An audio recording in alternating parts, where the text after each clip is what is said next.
mahuli sa kwentuhan, pwede nyo pong mapanood ang catch-up episodes natin on YouTube. Nasa TikTok din po ang Family Feud, kaya make sure to follow us more sa mga online exclusives natin, pati sa lahat na po ng platforms ng GMA at ng Family Feud. Please follow and like para mapanood nyo po kami. Okay? Now, back to the game. Kanina, tinanong natin ang Nobita na name something na binabrush. Ang sabi nila, damit. Pag tama ang sagot nila, lalamang sila sa OC Hitmakers. Alamin natin guys kung tama nga ang damit. Survey says...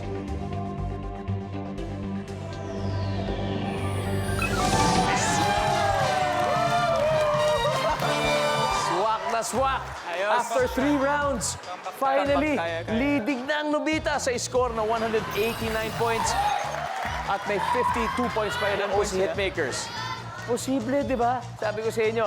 Pero posible pa rin na sino man sa inyo ang manalo sa round na ito dahil triple points na ito. Okay? Kaya tapusin na natin ko, guys. Tawagin na natin ang drummer na si Jonathan Jr. at ang hip-hop and R&B singer na si Sean Jr. Let's go, guys.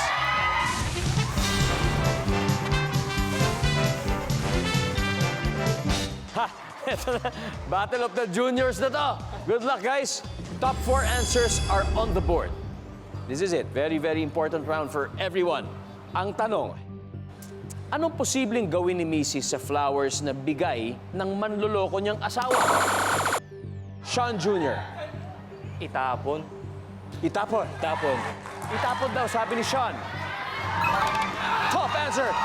Sean, this is it. Pass or play? Play. Let's go. Habol, habol. OC Hitmakers. Eddie, posibleng gawin ni Mrs. sa flowers na bigay ng manloloko niyang asawa?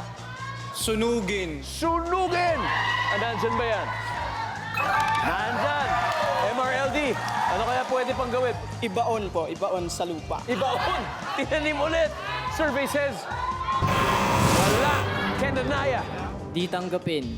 Hindi tatanggapin. Di ba? Wala lang. Hindi tatanggapin yan. Survey says, wala. Sean, ulitin ko. Posibleng gawin ni Mrs. sa flowers na bigay ng manloloko niyang asawa.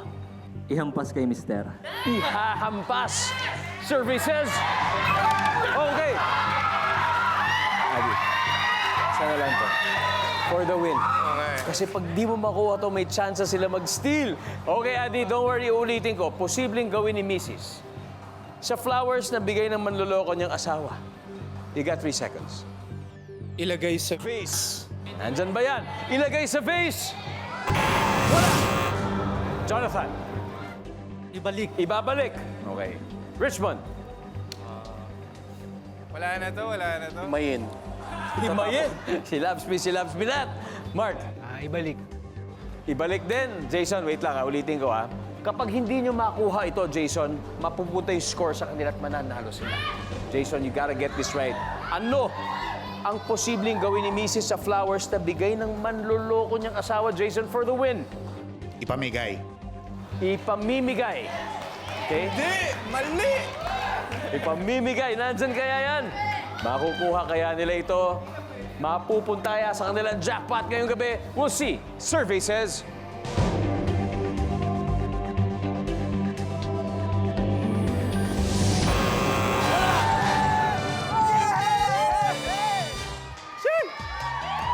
Isa na lang. Ano kaya yung hindi natin nakuha? Number 4, please. Ilalagay sa altar. Medyo mahirap mahulaan yon. Very specific. Sinagot po talaga yun ng mga sinurvey natin. 100 tao, ilalagay daw sa altar. Kaya ang ating final score, OC Hitmakers, 343 points. Nobita, 189, Jason. Sayang, pero congratulations pa rin, Mark. Thank you, sir. Richmond, congratulations and sayang sana sa uulitin makabalik pa kayo. Nobita, mga kapuso, palakpakan po natin dahil mag-uuwi pa rin kayo ng 50,000 pesos. Alright? Now, congratulations, OC Hitmakers. You've won 100,000 pesos. Andy, doblohin pa natin sa Fast Money Round. Sinong dalawa maglalaro sa inyo? Sino ba sa tingin niyo? Ikaw. Si Addy? Sino pa? Siguro si Sean na lang. And Sean Jr. Okay, wala na pong aalis dahil Fast Money Round ang susunod. Dito lang po sa Family Feud.